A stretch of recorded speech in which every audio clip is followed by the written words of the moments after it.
You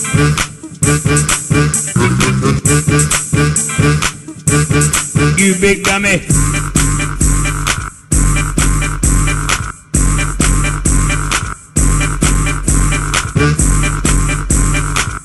Hello everyone, this is Angela and welcome to my channel, Angie the ENTJ.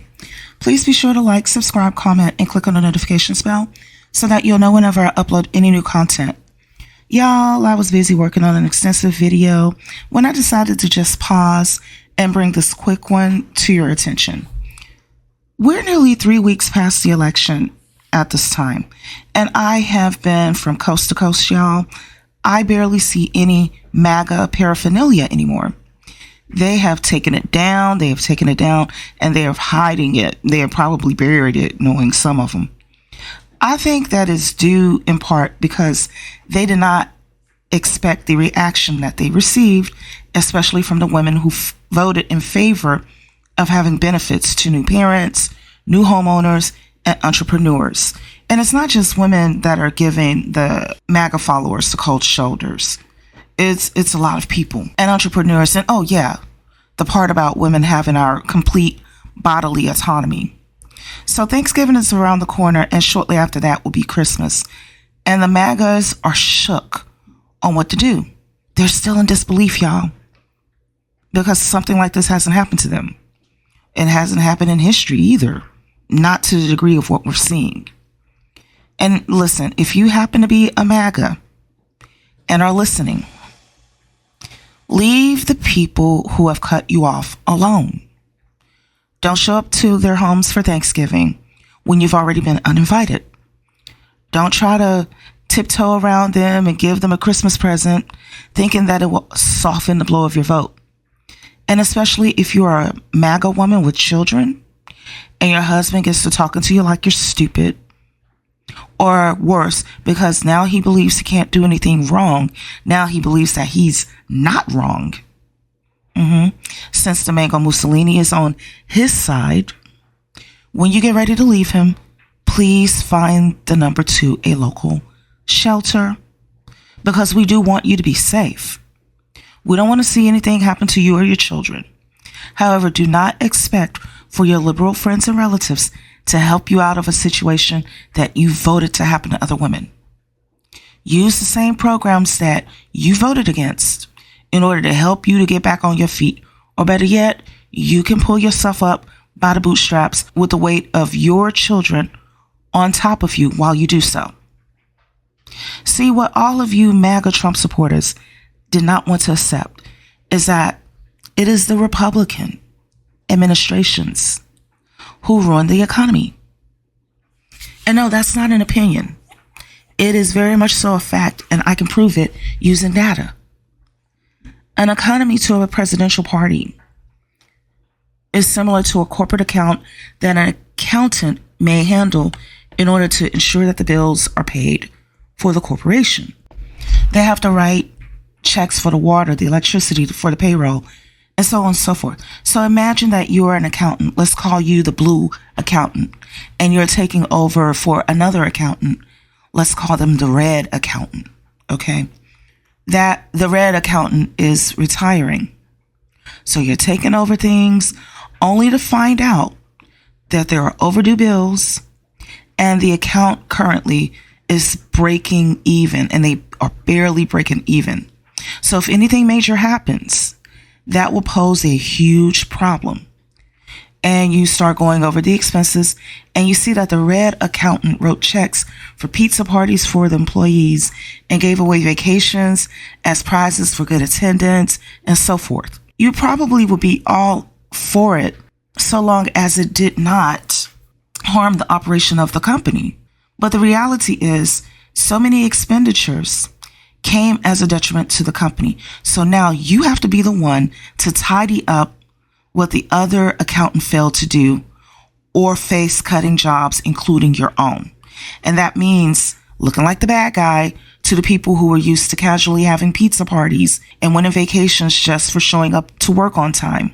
That means that a lot of people are not going to like you, and they will even blame you for the uncomfortable changes, when the fact is that it was the previous accountants, the red accountant's fault for simply writing checks on a whim. They would talk about how the red accountant is better and times are harder now that the blue accountant is around. But the blue accountant is actually helping the entire corporation to get back on track, and the hard times are due to the red accountant's negligence, but the blue accountant is taking the blame for simply doing their job and being responsible, unlike the red accountant. This is what it looks like when a president takes over from a previous president. Whatever is going on with the economy, it will play out in the term of the oncoming president.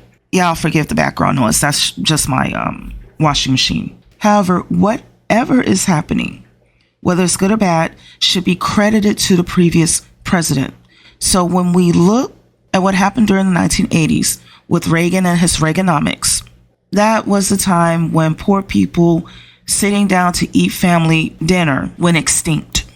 And speaking of dinner, instead of having baked chicken and all the fixins, or meatloaf and mashed potatoes and green beans, instead of having that, poor people were eating soup and bologna and cheese sandwiches if they were lucky. But so long as they knew how to bend down near a wall during a Cold War drill, and for those who would survive a Cold War attack from the Soviet Union at the time, we know that we could eat food rations from some of Jim and Tammy Faye Baker's food buckets that we could live off of while hiding from the enemy. Why didn't I order something? I'm going to eat some more of this if you're not careful. Oh.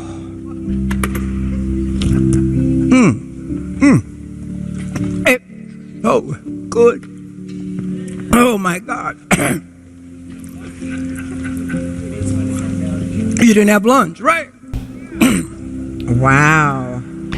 Reagan was the president from 1981 to 1989, when the first George Bush ran for office and won. And like I said before, whatever happened in the previous presidency plays out in the next term for the next president. So then we got the first George Bush, number 41, from 1989 to 1993. He threw us into the Gulf War. So after 12 years straight of Republicans, Clinton won the presidency by 1994, and he vowed to get rid of the $4 trillion of debt that the U.S. was in at the time. Not only did Bill Clinton and Al Gore get rid of the debt, by the time Clinton's second term was over with, by the year 2000, there was a budget surplus of over $230 billion. It was more like 236, 237 billion.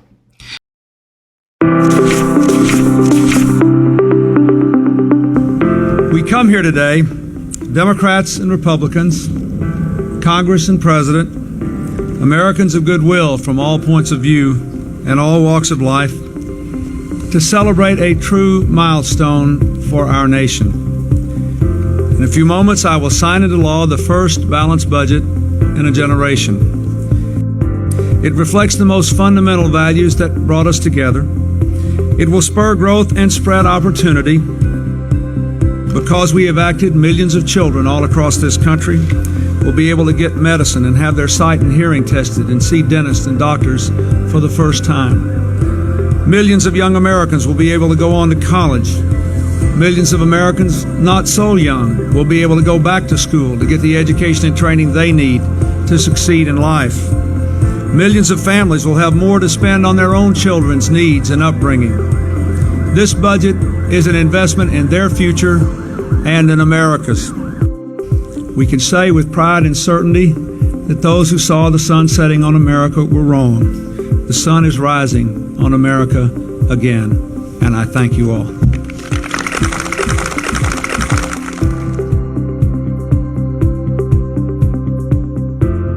So in 2000, Bill Clinton told the American people that if you want to keep the prosperity going, then vote for Al Gore.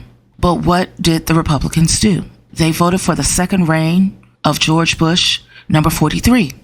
Bush Jr., that president, and his administration took the largest budget surplus in U.S. history, a budget with a surplus that kept increasing with each passing year during the second half of the Clinton administration. He took all of that and flushed it down the toilet. Bush also threw us into a 20-year war. So every election after Bush where a Democrat came into office was a vain attempt to eliminate the Republican deficits. But the reason why everybody thought that things were good while Bush was in office is because he had inherited the largest surplus in U.S. history from the Clinton administration. Bush was inaugurated in 2001. By 2002, the largest budget surplus in history was gone.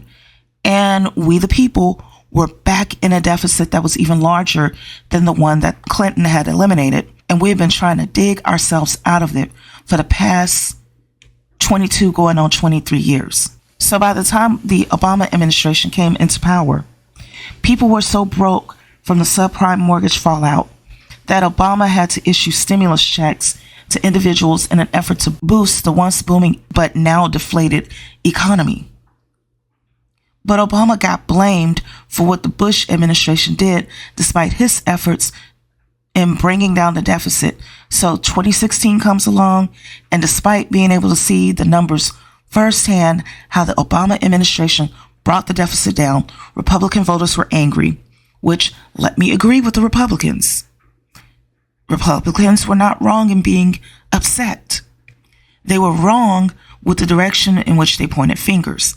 They blamed the Democrats for doing what needed to be done in order to bring down the deficit and attempt to bring the nation's economy back into a surplus. And they applauded the very people who were responsible for the chaos and voted them back into office. So instead of voting for Hillary Clinton during the 2016 campaign after Barack Obama, which would have led to the U.S. being out of a deficit and into a surplus, the Republicans showed up for Donald Trump, despite the fact that he had no political experience whatsoever. And before any of my naysayers come for me and think that I'm just a bitter little Democrat, let me tell you something.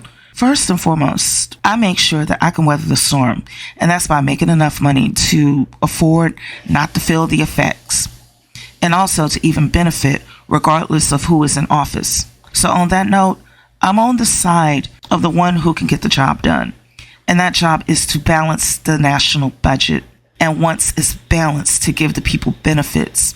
I don't care if it is the party of the creature from the Blue Lagoon or if it's the party of Oscar the Grouch. I just want to see a balanced budget, preferably with a surplus, and so far consistently, the only party who has delivered it historically has been the Democrats. The proof is in the data. The proof is in the numbers. See, when I go to vote, I don't care about the race, the ethnicity, the religion, the skin tone, color, or the gender of the person.